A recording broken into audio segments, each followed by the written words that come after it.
At Tibet House in New York City, a rare exhibit displays photos and artifacts from a period of Tibetan independence in the first half of the 20th century. It's in commemoration of the 100th anniversary of the Tibetan Declaration of Independence from the Manchu Empire, which was collapsing at that time, had just recently collapsed, I think in 1911. And the Tibetans declared their independence, as did the Mongolians and others, from the Manchu Empire in 1913. Tibet, which had been part of China in the Qing Dynasty, tried to establish itself as an independent country.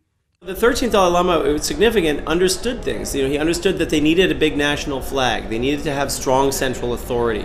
They needed to have a military carrying that flag to their borders and beyond if the need be, as was sort of standard practice of all the other nations and empires out there.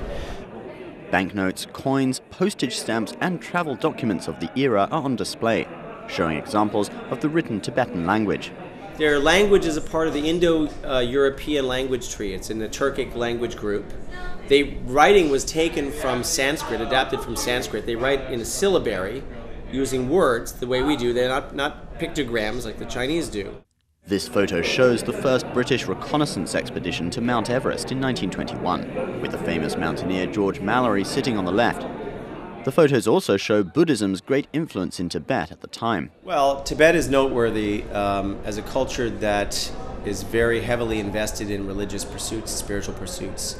It's estimated that they had something like 20% of the male population actually living as monks in the monasteries. They had somewhere in the neighborhood of 6,000 monasteries.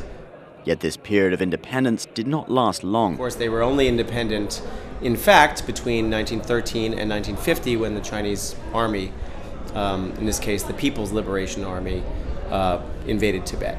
So the invasion of Tibet was a big looting operation. They had to loot Tibet in order to pay for their communist revolution in China.